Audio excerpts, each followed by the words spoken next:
اگر وہ remote controller سمیت باہر آیا تھا تو آخر تم نے کس طرح اسے قابو کر لیا؟ ہاشم نے دوبارہ مجھ سے سوال کر ڈالا، اور وہ بھی ایکس 3 کو نقصان پہنچائے بغیر؟ بس مقدر اور احتیاط کہہ لو، ورنہ مجھ پر ایک ایک لمحہ بھاری تھا، کہیں بھی ذرا سی لغزش ہو جاتی تو شاید میں تمہارے سامنے زندہ نہ ہوتا۔ ہم نے جنرل کو ادھر متوجہ کرنے کا فیصلہ کر کے بڑی غلطی کی، ورنہ ایکس 3 کو بچایا جا سکتا تھا۔ اس نے تعصف آمیز لہجے میں کہا۔ پہلے میں بھی یہی سوچ رہا تھا، لیکن در حقیقت اسی فیصلے کی وجہ سے اس وقت صورتحال پر ہماری گرفت مضبوط ہے۔ بات میری سمجھ میں نہیں آئی۔ میں خون ریز تصادم سے پہلے تک رفیق کی نگاہوں سے روپوش رہا۔ اس نے جھونپڑے کی بھی مکمل تلاشی لی تھی، مگر اسے ہم دونوں کے بھاگ نکلنے کا یقین اسی وقت آیا جب اس نے اپنی کار غائب پائی۔ اس کے بعد وہ بے فکر ہو گیا، اور اس کی یہی بے فکری میری کامیابی کا سبب بن گئی۔ یوں بھی تو ہو سکتا تھا کہ ہم اس کی کار چند فرلانگ دور کسی ٹیلے کی اوٹ میں چھپا دیتے۔ اس کے لہجے میں تعصف نمایاں تھا۔ اسی وقت ہو سکتا تھا جب ہمیں رفیق کے اقدامات کا پیشگی علم ہوتا۔ جس وقت تم روانہ ہوئے ہمارے ذہن پر صرف 2 گھنٹے کی مہلت مسلط تھی، اور اس وقت تمہیں یہ تک معلوم نہیں تھا کہ تہخانے میں اس قدر خطرناک قسم کے ڈائنامائٹ بھی موجود ہیں۔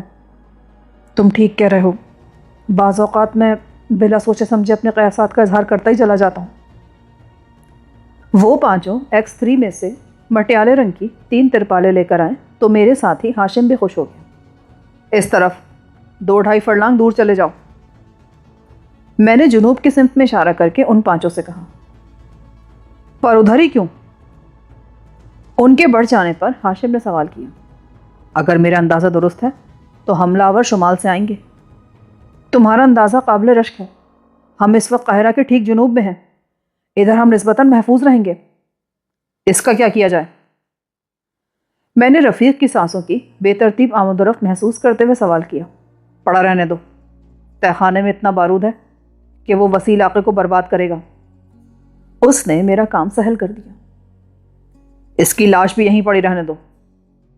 قدرے توقف کے بعد وہ نگہبان کی خون آلود لاش کی طرف اشارہ کرتے ہوئے بولا۔ 2 لاشیں آنے والوں کے لیے ٹکراؤ کی خاصی اثر انگیز کہانی سنائیں گی۔ دوسری لاش کہاں سے لاؤ گے؟ رفیق لاش سے کم نہیں ہے، اس کے جسم سے اتنا خون بہہ چکا ہے کہ اسے کوئی علاج بچا نہیں سکے گا۔ پھر ہم دونوں بھی ان 5 کے پیچھے چل دیے۔ اگر رفیق کی کار کچھ دور ہٹا دی جاتی تو وہ تباہی سے بچ جاتی۔ اسے بچا کر کیا کرنا ہے؟ واپسی میں سہولت ہو جائے گی۔ صحرا میں گھسنے والی پارٹی جس طرح بھی آئے، لیکن یہ یقین رکھو کہ سڑک کی ناکہ بندی بھی کر لی جائے گی۔ ادھر سے واپسی کی کوشش موت کو دعوت دینے کے مترادف ہوگی۔ میں نے سنجیدگی سے کہا۔ تو تمہارے ذہن میں واپسی کی کیا راہ ہے؟ شام کے دھندلکے میں تم اس راستے کی طرف رہنمائی کرو گے جو رجب کے فارم تک لے جاتا ہے۔ وہ ابھی تک یاد ہے تمہیں؟ خاصا وقت صرف ہوگا، اور دشواری کا تو خیر ذکر ہی بے سود ہے، مگر اپنی جانوں کے تحفظ کے لیے یہ بھی کرنا ہی ہوگا۔ ایکس 3 سے 2 فرلانگ کے فاصلے پر ہم ساتھوں ایک ایسے ریتیلے ٹیلے کی تلاش میں کامیاب ہو گئے جس کی اوٹ میں ایکس 3 سے ہمیں دیکھے جانا ممکن نہیں تھا۔ اس وقت میری گھڑی 2:10 کا وقت بتا رہی تھی۔ میں نے جلدی جلدی ان 5 کو ہدایات دینی شروع کر دی، اور وہ 5 2 ترپالیں اوڑھ کر نو کے بل نیم گرم ریت پر لیٹ گئے۔ ترپالوں کے نیچے ان کے ہاتھ اپنے ہتھیاروں پر تیار تھے، اور انہوں نے سرتاپا خود کو اس طرح ترپالوں میں چھپایا تھا کہ میری دانست میں اوپر سے پرواز کرتے ہوئے بادی النظر میں ان پر شبہ کرنا مشکل تھا۔ تیسری ترپال میں نے ہاشم کے ساتھ سر پر اوڑھ لی۔ ہم دونوں ٹیلے کی اوٹ میں کھڑے ہو کر ایکس 3 کی نگرانی کر رہے تھے، اور ہماری پوزیشن ایسی تھی کہ ضرورت پیش آنے پر ہم دونوں پل بھر میں ترپالیں اوڑھے سینے کے بل ریت پر گر سکتے تھے۔ ریموٹ کنٹرولر کہاں ہے؟ میں نے داہنا ہاتھ ہاشم کے سامنے کر دیا، جس میں پلاسٹک کی سیاہ ڈبیا موجود تھی۔ 2:15۔ ہاشم گھڑی دیکھتے ہوئے بڑبڑایا۔ سیکرٹ سروس کے ہیڈ کوارٹرز میں اب تک ہنگامہ شروع ہو چکا ہوگا۔ اس موضوع پر اتنی شدت سے مت سوچو، آنے والے وقت کے لیے اپنی صلاحیتوں کو محفوظ رکھو۔ ایسا نہ ہو کہ سوچتے سوچتے اعصاب جواب دے جائیں اور عین وقت پر ہم سے بوکھلاٹے سرزد ہونے لگے۔ مگر اس وقت ذہن کو کسی اور طرف لگانا محال ہے۔ شہر گئے تھے تو رجب یا ابو سلطان کے بارے میں کوئی خبر نہیں ملی؟ میری توجہ بٹا رہے ہو؟ اس واقعے کے بعد شاید قاہرہ میں ہماری نقل و حرکت مخدوش ہو جائے، اسی خیال سے پوچھ رہا تھا۔ مجھے ایک لمحے کی مہلت نہیں ملی۔ ایکس-3، رفیق اور جنرل میرے ذہن پر سوار تھے۔ جنرل کے بذات خود آنے کے کیا امکانات ہیں؟ فیلکن نے اسے یہاں صفدر علی کی موجودگی کی خبر دی ہوگی۔ اوہ، ایک غلطی ہو گئی۔ میں نے اضطراری انداز میں اپنے سر پر سے ترپال پھینک دی۔ سامنے کی بات تو رہی گئی، کہاں چلے بتاؤ تو صحیح۔ فیلکن کے گھر پر ٹرانسمیٹر ہے، وہ 2:10 پر جنرل سے بات کرتا ہے، پھر تھوڑی ہی دیر بعد جنرل ایکس-3 کے باہر فیلکن کی لاش دیکھے گا تو فوراً خطرے کو بھانپ لے گا۔ تمہارے کہنے کے مطابق شہر سے یہاں تک کا راستہ آدھے گھنٹے کا ہے، پھر رفیق کے زخموں پر خون کی جمی ہوئی تہ چغلی کھائے گی کہ وہ 2:15 کے لگ بھگ زخمی ہوا ہے۔ نہیں ہاشم، اسے وہاں سامنے نہیں ہونا چاہیے۔ اب وقت نہیں ہے، ہو سکتا ہے تم وہاں سے لوٹنے بھی نہ پاؤ کہ وہ آ جائیں۔ ہاشم خوشامدانہ لہجے میں بولا۔ شاید قدرت کو حالات میں تبدیلی منظور نہیں تھی، کیونکہ اسی وقت ہمارے کانوں میں ہیلی کاپٹر کا شور گونجنے لگا جو تیزی سے قریب آتا جا رہا تھا۔ میں نے پھرتی سے ترپال اٹھا کر اپنے اور ہاشم کے سر پر ڈال لی اور ہماری نگاہیں شمال کی سمت اٹھ گئیں، جہاں ایکس-3 سے کافی آگے ریت کا ایک ہولناک بادل تیزی کے ساتھ ایکس-3 کی طرف بڑھتا آ رہا تھا۔ وہ ہیلی کاپٹر اس قدر نیچی پرواز کر رہا تھا کہ سورج کی چمکیلی روشنی کے باوجود ریت کے گہرے بادل میں ایک سرمئی حبلے سے زیادہ نظر نہیں آ رہا تھا۔ وہ 2 ہیں، ہو سکتا ہے پیچھے اور بھی ہوں۔ میں نے ہاشم کو بدترین صورتحال کے لیے تیار کرنے کی نیت سے کہا، اور اگر وہ کئی سمتوں سے آئے تو؟ ہیلی کاپٹروں کی گرج بڑھنے کے ساتھ ساتھ ہاشم کے خلجان میں اضافہ ہوتا جا رہا تھا۔ میرے لیے اس کا رویہ بہت مایوس کن تھا، اور ایک لحظے کے لیے میں یہ بھی سوچنے پر مجبور ہو گیا کہ 7 آدمی، 5 اسٹین گنیں اور 2 ریوالور ایکس-3 پر ہونے والی بھاری یلغار سے کیوں کر ٹکر لے سکیں گے۔ ریت کے بگولوں نے ایکس-3 تک پہنچنے سے قبل ہی اپنی ماہیت بدل لی، اور بھی 2 ہیلی کاپٹر دائیں بائیں سے ایکس-3 کی طرف بڑھتے نظر آئے۔ پہلے ان میں سے ایک ہیلی کاپٹر دائرے کی صورت میں چکر کاٹتا ہوا ایکس-3 پر سے گزرا، اور صحرا کا سینہ مشین گن کی مسلسل فائرنگ سے لرز اٹھا۔ دوسرا ہیلی زمین سے بمشکل 20 فٹ اوپر پرواز کرتا اور گولیاں برساتا ایکس-3 پر سے گزرا۔ اسی طرح انہوں نے کئی بار چکر لگا کر اور بے تحاشا گولیاں برسا کر اپنے نشانے کا جائزہ لیا، اور مزاحمت کے آثار نہ دیکھ کر دونوں ہیلی کاپٹر یکے بعد دیگرے ریت پر اتر گئے۔ ان کے پنکھوں سے اڑنے والا ریت کا طوفان اس قدر شدید تھا کہ مسافروں کے لیے اترنا محال تھا، لہٰذا ان فضائی افریتوں نے انجن بند کر دیے۔ ایکس-3 کا ویران ڈھانچہ ہیلی کاپٹروں کے عقب میں چھپ کر رہ گیا تھا۔ پھر ہیلی کاپٹروں نے مسلح بارودی فوجی اگلنے شروع کر دیے، جو زمین پر ٹکتے ہی پیٹ کے بل لیٹتے جا رہے تھے۔ ایک ہیلی کاپٹر سے 3 نفوس نیچے آئے، جبکہ دوسرے سے اترنے والوں کی تعداد کسی بھی طرح 15-20 سے کم نہیں تھی۔ ریت کا طوفان تھم جانے کے بعد دور سے ہیلی کاپٹروں پر بنے ہوئے فوجی نشانات بھی نظر آنے لگے تھے۔ اچانک فضا ایک بار پھر مشین گنوں کے شور سے لرز اٹھی۔ میں ٹیلے کے عقب میں دبک گیا۔ یوسف! اچانک ہاشم نے کسی کو پکارا، یا معلم، دوربین دو۔ اور پیچھے سے ایک شخص نے ترپال سے نکلے بغیر جیبی دوربین ہاشم کو تھما دی۔ ترپالوں سے باہر آ جاؤ، میں نے ہدایت کی، لیکن فضا میں کسی بھی جہاز یا ہیلی کاپٹر کی آواز سنتے ہی دوبارہ ترپالیں اوڑھ لینا۔ پانچوں اپنی اپنی گنیں سنبھال کر ہمارے پیچھے آ گئے۔ ان میں کوئی بھی جنرل کی وردی میں نہیں ہے، 2-3 کے کندھوں پر وائرلیس سیٹ بھی ہیں۔ ہاشم دوربین آنکھوں سے ہٹائے بغیر تشویش زدہ لہجے میں بولا، غور سے دیکھو، وہ ضرور ہوگا۔ 3 افسر لاشوں کا معائنہ کر رہے ہیں، باقی فوجی جھوپڑے کے گرد پھیل گئے ہیں۔ شاید رفیق بھی مر چکا ہے، زندہ ہوتا تو اسے ہوش میں لانے یا طبی امداد پہنچانے کے لیے کچھ بھاگ دوڑ ہوتی، جو کہ مفقود ہے۔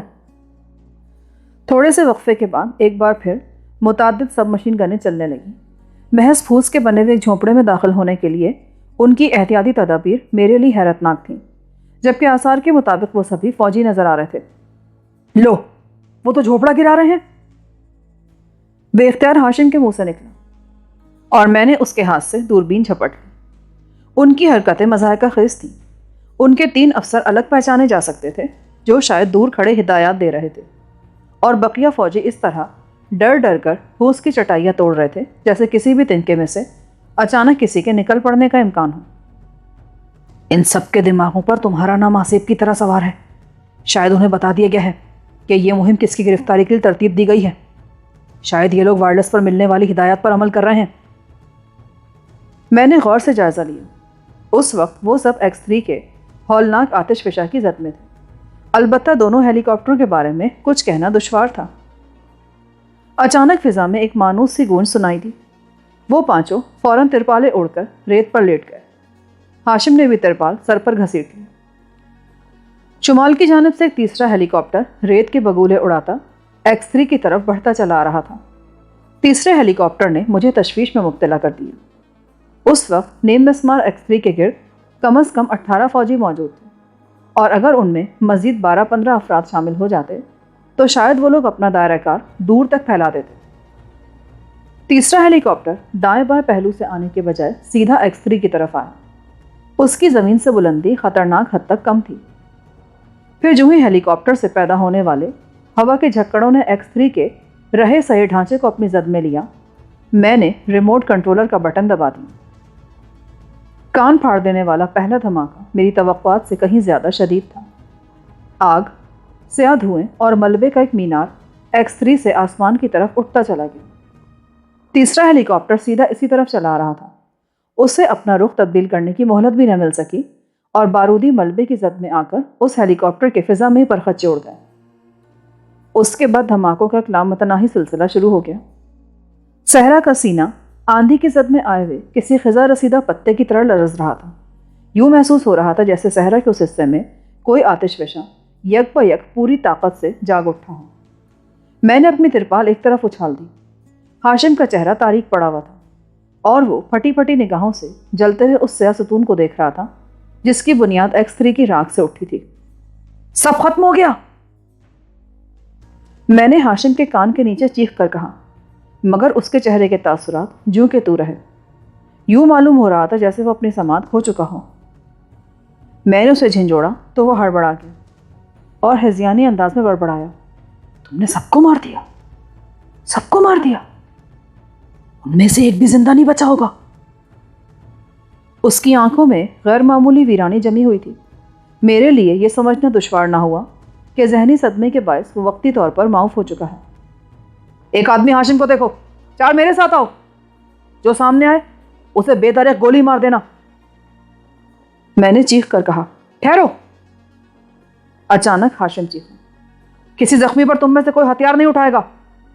تمہارا تو دماغ خراب ہو گیا ہاشم، جو مر گئے سو مر گئے، جنہیں قدرت نے اس حادثے کے بعد بھی زندہ رکھا انہیں زندہ رہنے کا پورا حق حاصل ہے۔ یہ اخلاقیات جھاڑنے کا وقت نہیں ہے ہاشم، ان سے ہماری جنگ ہے اور جنگ میں سب کچھ جائز ہوتا ہے۔ جو میں کہہ رہا ہوں وہی ہوگا، تمہارے سر پر تو اس وقت خون سوار ہے۔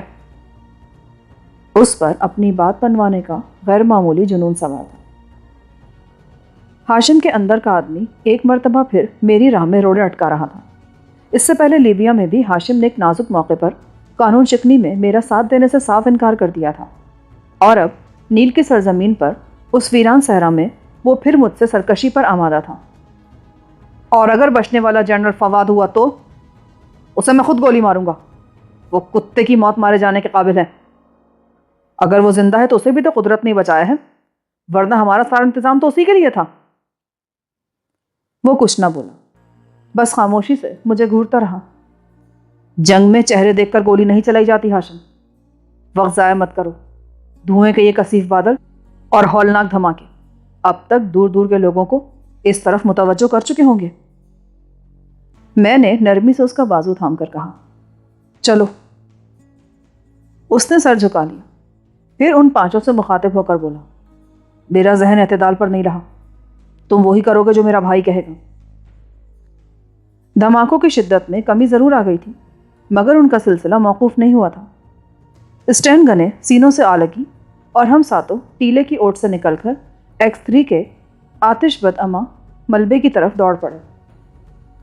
کثیف دھوئیں نے اوپر فضا میں پھیل کر ابر کسی کیفیت طاری کر دی تھی، مگر پیش قدمی کے بعد یہ دیکھنا مشکل ثابت نہیں ہوا کہ دونوں ہیلی کاپٹر بدستور صحیح سالم کھڑے تھے۔ اب خالد کام آئے گا۔ ہاشم کا لہجہ مسرت سے یکسر آری بلکہ گمبھیر تھا۔ کیا خالد ہوا باز ہے؟ آرمی ایویشن کا ریٹائرڈ میجر ہوں جناب، مگر صرف ہیلی کاپٹر ہی اڑا سکتا ہوں۔ میرے ساتھ بھاگنے والوں میں سے ایک بولا۔ کچھ اور آگے پہنچے تو رفیق کی فاکس ویگن کا پتہ بھی نہ تھا، نہ جانے وہ دھماکوں سے اڑ کر کہاں جا گری تھی۔ X3 کی جگہ ایک ہولناک کھڈ کسی جہنمی بھٹی کی طرح سلگ رہا تھا۔ وہاں کہیں بھی زندگی کے آثار باقی نہیں رہے تھے اور نہ ہی کوئی لاش نظر آ رہی تھی۔ شاید دھماکوں نے اپنی زد میں آنے والی ہر چیز کے چیتڑے اڑا دیے تھے۔ ایک ہیلی کاپٹر ناکارہ ہے، خالد نے چیخ کر کہا۔ مجھے ہوا بازی کی ابجد کا بھی علم نہیں، مگر خالد کے اشارے پر میں نے ایکس-3 سے نسبتاً قریب کھڑے ہیلی کاپٹر کی طرف دیکھا تو اس کی ایک دیو ہیکل پنکھڑی غائب تھی اور ڈھانچے میں بھی کئی جلے ہوئے سوراخ نظر آ رہے تھے جو ملبے سے اڑنے والے گرم ٹکڑوں نے بنائے ہوں گے۔ اس سے آگے کھڑا ہوا ہیلی کاپٹر صحیح سلامت تھا۔ اس میں سب سے پہلے خالد چڑھا۔ اس کے پیچھے میں کیبن میں گھسا تو وہاں کوئی موجود نہیں تھا۔ ہیلی کاپٹر میں پائلٹ اور اس کے معاون کے علاوہ 8 سیٹیں تھیں جن میں ہم بآسانی سما گئے۔ ریڈیو، پرواز سے پہلے ریڈیو چیک کرو، ہاشم نے کہا تو خالد نے ریڈیو آن کر دیا۔ Control calling to operation shark, over. فوراً ہی آواز ابھری۔ خالد نے انجن آن کر دیا۔ اس دوران میں وقفے سے وائرلیس ریسیور پر وہی پیغام سنائی دیتا رہا مگر اس کا جواب نہیں دیا گیا۔ ہمارے سروں پر ہیلی کاپٹر کی دیو ہیکل پنکھڑیوں کا شور تیزی سے بڑھتا رہا۔ پھر خالد نے اپنے ہاتھوں کو مختلف آلات پر آزمایا اور ہیلی کاپٹر کسی مست خرام پرندے کی طرح سریعت سے فضا میں اٹھتا چلا گیا۔ کنٹرول کو گمراہ کرو، میں نے خالد کو ہیڈ فون پر ہدایت دی۔ Operation shark to control, over. Khalid نے ایک بٹن دبا کر فوراً کہا۔ میں اس کی آواز ہیڈ فون پر سن رہا تھا۔ ہمیں کافی دیر سے جواب نہیں ملا۔ فیلڈسٹ والے کہاں مر گئے ہیں؟ وہاں کیا ہو رہا ہے؟ جنرل کہاں ہے؟ اوور۔ دوسری طرف سے غسیلی آواز میں بیک وقت کئی سوالات کر ڈالے۔ ان لوگوں نے اپنا اسلحے کا ذخیرہ خود تباہ کر لیا۔ ہمارا تیسرا ہیلی کاپٹر ملبے کی برسات میں گھر کر تباہ ہو گیا۔ کچھ لوگ گرفتار ہوئے ہیں، باقی مارے گئے۔ مقابلہ اب بھی جاری ہے، اوور۔ تیسرا ہیلی کاپٹر تباہ ہو گیا؟ یہ تم کیا کہہ رہے ہو؟ اوور۔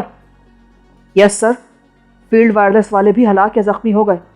ہمارا انجن اسٹارٹ ہے، جیسے ہی سگنل ملا ہم قاہرہ کے لیے پرواز کریں گے، اوور۔ تم کون ہو؟ اوور۔ میں رمضان ہوں جناب، اور کچھ لوگ فائر کرتے ہوئے ادھر بھی آ رہے ہیں، اوور اینڈ آل۔ خالد نے یہ کہہ کر سلسلہ منقطع کر دیا۔ اس نے اپنا کردار بہت خوبصورتی سے نبھایا تھا اور کنٹرول میں موجود افراد کو ایسی الجھن میں ڈال دیا تھا کہ ان کی اگلی کارروائی میں نہ صرف تاخیر کا امکان تھا بلکہ ان کی تمام تر توجہ ایکس-3 پر ہی مرکوز رہتی۔ تیسرے ہیلی کاپٹر کی تباہی پر کنٹرول نے جس حیرت اور بے یقینی کا اظہار کیا تھا وہ میرے لیے باعث مسرت تھی اور میرے اس موہوم سے شبے کو تقویت پہنچا رہی تھی کہ ایڈوانس پارٹی سے رپورٹ موصول ہونے کے بعد جنرل فواد تیسرے ہیلی کاپٹر میں بنفس نفیس ایکس-3 آیا تھا، لیکن لینڈ کرنے سے قبل ہی اجل کے بے رحم ہاتھوں نے اسے فضا میں اچک لیا اور یوں ایکس-3 کی تباہی کی قیمت وصول ہو گئی۔ مجھے کچھ اندازہ نہیں کہ ہیلی کاپٹر کتنی دیر محو پرواز رہا۔ جب وہ اترا تو چاروں طرف ریت ہی ریت تھی۔ پنکھا رکتے ہی ہم ساتوں تیزی سے نیچے اتر آئے۔ یہاں سے ہماری رہنمائی خالد نے سنبھال لی اور ہم تیز رفتاری کے ساتھ ایک طرف چل دیے۔ یہ سفر خاموش اور اکتا دینے والا ثابت ہوا۔ میرے لیے وہ پانچوں اجنبی تھے اور ہاشم کھویا کھویا سا تھا۔ شام 7 بجے کے قریب پہلی بار ایک آبادی کے خوابناک سے آثار نظر آئے تو یہ مختصر سا کارواں رک گیا اور میری خون آلود قمیض ایک شخص سے بدل دی گئی۔ اب ہم اپنی راہ جائیں گے، خالد نے ہاشم سے کہا۔ ہم ساتوں کو ایک ساتھ کسی بستی میں داخل ہونا خطرناک ہو سکتا ہے۔ ایکس-3 کی تباہی کے بعد میں نے پہلی بار ہاشم کو اپنے اوسان میں دیکھا۔ یہ بستی امارہ کہلاتی ہے۔ یہاں چند ایسی سرائیں ہیں جہاں ہر روز بہت سے اجنبی بلا خوف آتے جاتے رہتے ہیں، خالد نے بتایا۔ جبل کیوں نہ لے گئے؟ ہیلی کاپٹر دریافت ہونے کے بعد قریب ترین آبادیاں ان کا پہلا نشانہ ہوں گی۔ امارہ وہاں سے طویل مسافت پر ہے، خالد نے کہا۔ پھر وہ پانچوں ہم سے پرتپاک انداز میں گلے مل کر اندھیرے میں واپس روانہ ہو گئے۔ میرے دل کی گہرائیوں میں ان پانچوں کے لیے عظمت کا ایک ناقابل بیان احساس انگڑائیاں لے رہا تھا۔ انہوں نے جو کچھ کیا وہ بڑے بڑے بے خوف لوگ کرنے سے گھبراتے، مگر ان کا انداز اس قدر عاجزانہ تھا جیسے انہوں نے کچی پگڈنڈی سے محض ایک ٹوٹا ہوا شیشہ اٹھا کر کرانے ڈالا ہو تاکہ کسی دہقان کا پیر زخمی نہ ہو جائے۔ وہ اندھیرے میں اپنے وجود کا نور بکھیرنے کسی اور طرف چلے گئے اور میں ہاشم کے ساتھ امارہ کی بستی کی طرف بڑھنے لگا۔ ہاشم نے مجھے بتایا کہ امارہ کوئی بڑا قصبہ نہیں تھا، اس کی آبادی خاصی مختصر تھی مگر وہ قاہرہ سے آنے والی ایک مصروف شارع کے قریب واقع تھا۔ ہم دونوں باتیں کرتے شہر میں داخل ہوئے تو میرے احساسات عجیب سے تھے۔ وہ ایک الف للوی انداز کا سست رو قصبہ تھا۔ قہوہ خانوں میں سراسر فرصت کا سما تھا۔ جو بیٹھا تھا وہ اس بے فکری سے بیٹھا تھا کہ جب تک اسے بغلوں میں ہاتھ دے کر اٹھایا نہ جائے جگہ خالی نہیں کرتا تھا۔ قہوے خانوں میں کڑوے تمباکو کے حقوں کی فراوانی تھی۔ اس فراوانی کے باوجود ایک ایک حقے پر 6 آدمی تباہ آزمائی میں مصروف تھے۔ مجھے زندگی کا یہ ہلکا پھلکا انداز پسند آیا اور میں ہاشم کے ساتھ ایک ہوٹل میں جا گھسا جہاں حقے اور قہوے کے علاوہ کھانے کا انتظام بھی تھا۔ مصری طرز کا کھانا لذیذ تھا مگر پیش کرنے کا انداز بہت بھونڈا تھا۔ کھانے کے بعد قہوے کے دور کا آغاز ہوا تو پچھلی میز پر ہونے والی گفتگو نے میری توجہ اپنی طرف مبذول کرا لی اور ہاشم کے کان بھی کھڑے ہو گئے۔ 2 ادھیڑ عمر آدمی زمانے کی خرابیوں کے ضمن میں ان مجرموں کا تذکرہ کر رہے تھے جن کے بارے میں ریڈیو سے اعلان کیا گیا تھا۔ ان تخریب کاروں کی تعداد نامعلوم تھی۔ وہ 20 فوجیوں کے ایک دستے کو ہلاک کر کے فرار ہوئے تھے جن میں ایک جنرل بھی شامل تھا۔ ہم پیسے ادا کر کے وہاں سے اٹھ گئے۔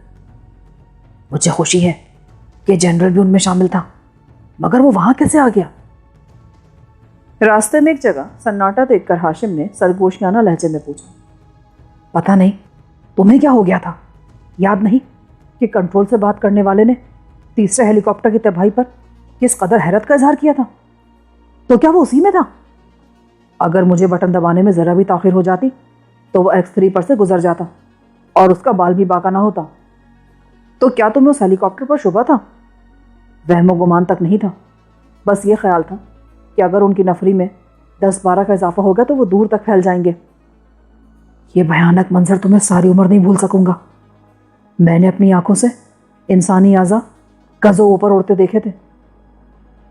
وہ پھریری لے کر بولے، اس قدر کمزور دل ہو کر کام کیسے کر رہے ہو تم؟ میرا واسطہ غیر فوجی شعبے سے ہے۔ یہ سارے تجربات محض تمہاری دوستی میں ہو رہے ہیں۔ مگر جنرل کے بارے میں تو تمہیں براہ راست واضح حکم ملا تھا نا؟ اس کی نوعیت بھی غیر فوجی تھی۔ میں جنرل کو تنہا گھیرنے کی کوشش کرتا مگر تم، خدا کی پناہ، تم تو پوری بٹالن سے بھی ٹکرانے پر تل سکتے ہو۔ حالات کے تحت سب کچھ کرنا پڑتا ہے میرے دوست۔ پھر اب کیا ارادہ ہے؟ مصر سے اکتا گیا ہوں، نکلنا چاہتا ہوں یہاں سے۔ مزید یہاں رکا رہا تو پاگل ہو جاؤں گا۔ اور تمہاری بیوی؟ تم جیسے دوستوں کو تو فیل اس کی بھی کوئی خبر مل ہی جائے گی۔ کدھر کا رخ کرو گے؟ جدھر موقع مل گیا۔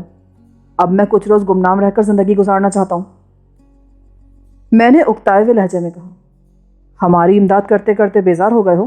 ارے نہیں، تم لوگوں کی وجہ سے تو میری زندگی میں رونق رہی ہے، ورنہ یکرنگی سے میں کبھی کا اکتا گیا ہوتا۔ اس پرسکون قصبے میں چہل قدمی کرتے ہوئے ہم دونوں مشورہ کرتے رہے۔ پھر یہ طے پایا کہ ہم بظاہر الگ ہو جائیں مگر ایک دوسرے کی خیر خبر رکھیں۔ یہ عارضی انتظام تھا جو محض امارہ میں قیام کے لیے کیا گیا تھا، کیونکہ مفرور ملزموں کی تشہیر کے بعد خطرات کافی بڑھ گئے تھے۔ وہ سرائے سے قدرے بہتر اور ہوٹل سے کمتر ایک اقامت گاہ تھی جہاں رہائش کے لیے اسپتالوں کے جنرل وارڈ کی طرح کئی بستروں والے کمرے موجود تھے۔ اب یہ اتفاق ہی تھا کہ اس ہوٹل میں 3 بستروں کا صرف ایک ہی کمرہ خالی تھا۔ پہلا بستر میرے حصے میں آیا۔ آدھے گھنٹے بعد ہاشم بھی منہ اٹھائے وہیں چلا آیا۔ تیسرا بستر انتظار کے باوجود خالی ہی رہا۔ دن بھر کی کڑی مشقت کے بعد بستر میسر آیا تو فوراً ہی نیند میں آ لی۔ صبح مجھے ہاشم نے بیدار کیا تو طبیعت خاصی شگفتہ تھی۔ ریڈیو کی نشریات ہاشم نے سنی تھی جس سے یہ تصدیق ہو گئی کہ X3 کے حادثے میں ملٹری سیکرٹ سروس کا سربراہ جنرل احمد فواد بھی کام آیا تھا۔ سرکاری ذرائع نے مجرموں کی تعداد واضح نہیں کی تھی، لیکن عام قیاس یہ تھا کہ اسلحے کے ان زیر زمین ذخائر پر صفدر علی کم از کم 20 آدمیوں کے ساتھ قابض تھا، ورنہ اتنی آسانی کے ساتھ 20 مسلح فوجیوں کو ہلاک کر کے ہیلی کاپٹر میں فرار ہونا ناممکنات میں سے تھا۔ مسروقہ ہیلی کاپٹر ایک مسافر بردار طیارے کے ہواباز کی اطلاع پر جبل کے قریب ریگستان سے برآمد ہوا تھا۔ اس سلسلے میں ماہرین کا کہنا تھا کہ اس ہیلی کاپٹر میں کسی بھی طرح 12 سے زیادہ آدمی پرواز نہیں کر سکتے تھے، لہٰذا کم از کم 8 یا 9 مجرم صحرا میں بھٹک رہے تھے یا قاہرہ کی طرف نکلنے میں کامیاب ہو گئے تھے۔ جرائم کے معاملے میں مصر کے فوجی اور سول حکام کا رویہ تقریباً یکساں تھا۔ وہ لوگ اپنی کوتاہی کی پردہ پوشی کے لیے ملزمان کی تعداد میں مبالغہ آرائی کرتے تھے، جس کے نتیجے میں انہیں شہریوں سے مدد ملنی محال ہو جاتی تھی۔ اخبارات میں 12 کے ٹولے کی فرار کی خبر پڑھنے کے بعد اکا دکا مشکوک افراد بھی عام آدمی کے لیے قابل توجہ نہیں رہتے تھے، لیکن اس بار فوجی حکام نے اپنی حماقت کا ازالہ میری ان پرانی تصاویر کے اشاعت سے کیا تھا جو اسرائیل میں میری قید کے دوران میں لی گئی تھیں اور پیٹر سولومن کے ذریعے مصر پہنچی تھیں۔ وہ سردیوں کا خوشگوار موسم تھا، لہٰذا دن کا بیشتر وقت ہم نے شہر میں الگ الگ گھوم کر گزارا اور 1 بجے واپس ہوٹل آ گئے۔ ہاشم مجھ سے پہلے پہنچا تھا اور اپنے چہرے پر چمک سجائے میری واپسی کا منتظر تھا۔ کیا کوئی خزانہ مل گیا ہے؟ میں نے اس کے ہونٹوں پر معنی خیز مسکراہٹ دیکھ کر پوچھا۔ جواب میں اس نے اپنی جیب سے ایک رقعہ نکال کر میری طرف بڑھا دیا۔ یہ آج بازار میں کسی نے بے خبری میں میری جیب میں ڈالا ہے۔ اس رقعے پر پختہ خط میں صرف ایک سطر لکھی تھی، آج شام سوڈانی سرکس میں ضرور آنا۔ خط میں نہ خطاب تھا، نہ بھیجنے والے کا نام اور نہ ہی تاریخ۔ میرے لیے وہ دعوت نامہ خاصا پریشان کن تھا۔ آخر اس اجنبی قصبے میں ہاشم کا کون سا شناسہ پیدا ہو گیا تھا؟ ہاشم نے رقعہ لے کر جیب میں رکھ لی۔ پھاڑ دو، فکر مت کرو، نہانے جاؤں گا تو اسے بھی جلا دوں گا۔ اب تم یہ بتاؤ کہ تم سمجھے کیا ہو؟ تمہارا کوئی بے تکلف دوست جو اوہ سوڈانی سرکس، یہ تو کوئی اور ہی معاملہ نظر آتا ہے۔ میرا بھی یہی خیال ہے۔ سرکس اسی شہر میں ہے؟ کمال ہے، تم نے اس کا شہرہ نہیں سنا؟ سوڈانی سرکسوں میں جانوروں سے زیادہ انسانی کمالات دکھائے جاتے ہیں اور ان میں عورتوں پر بھی خاصا زور دیا جاتا ہے۔ رقاصائیں؟ ہاں، اس سرکس میں بھی 3 غضب کی رقاصائیں ہیں جو ہر روز نئے جوہر دکھاتی ہیں۔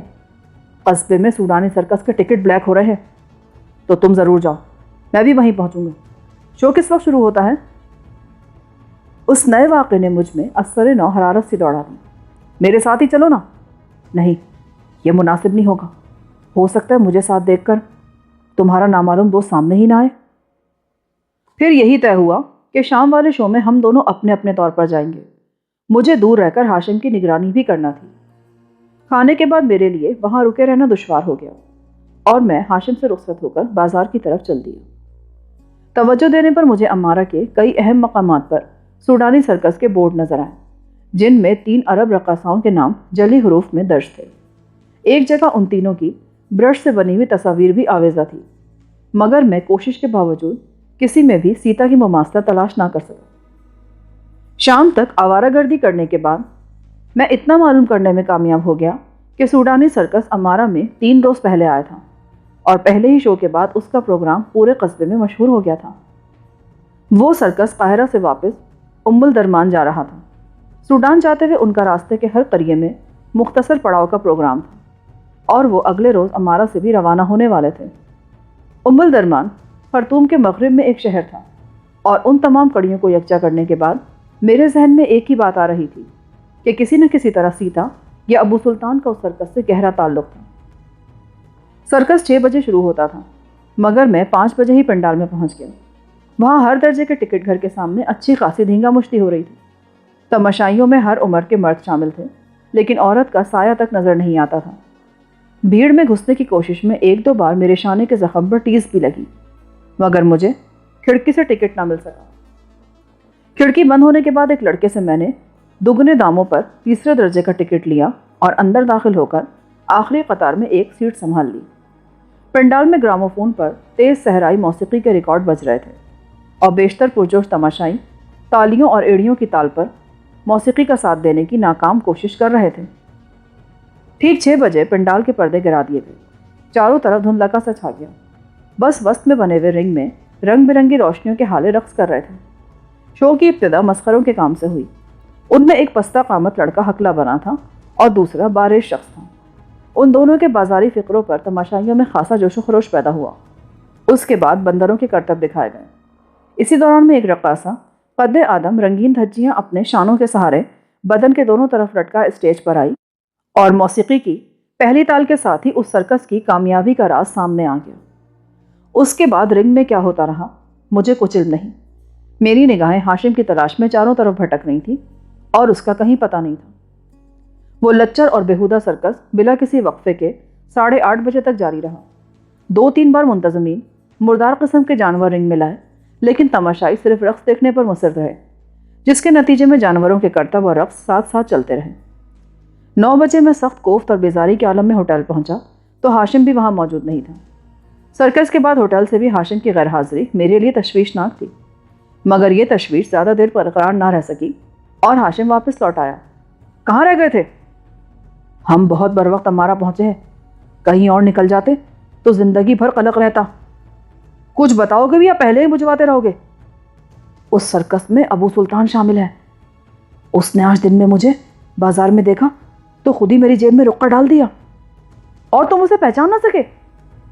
اس نے سر اور داڑھی منڈوا دی ہے، میں اسے صرف آواز سے پہچان سکا، ورنہ وہ بالکل بدلوا آدمی ہے۔ کیوں بلایا تھا اس نے تمہیں؟ اب پوچھا نا صحیح سوال تم نے۔ وہ تمہاری شناخت چاہتا ہے، کیا تمہاری گواہی کافی نہیں؟ اس سرکس میں ایک بندر ہے جسے سیتا نے تمہاری منہ پر سدھایا ہوا ہے، اگر وہ تمہیں پہچان لے گا تو ابو سلطان تمہیں بھی قافلے میں شامل کر لے گا۔ سیتا بندر کے علاوہ کوئی گواہی نہیں مانے گی۔ مگر سیتا ہے کہاں؟ وہ ایک اور سرکس کے ساتھ کئی دن پہلے یہاں سے گزری تھی، وہ لوگ تو اب شاید سرحد بھی پار کر چکے ہوں گے۔ تو چلو، میں ابھی ابو سلطان کے پاس چلنے کو تیار ہوں۔ ارے اس کے اپنے بھی بہت سے بکھیڑے ہیں، ذرا صبر سے کام لو، اس نے کل صبح 10 بجے بلایا ہے، ان کا سرکس شام کو روانہ ہو جائے گا۔ میں نے بے اختیار آگے بڑھ کر ہاشم کی پیشانی چوم لی۔ اس نے وہ خبر سنائی تھی جس کا میں ایک مدت سے منتظر تھا۔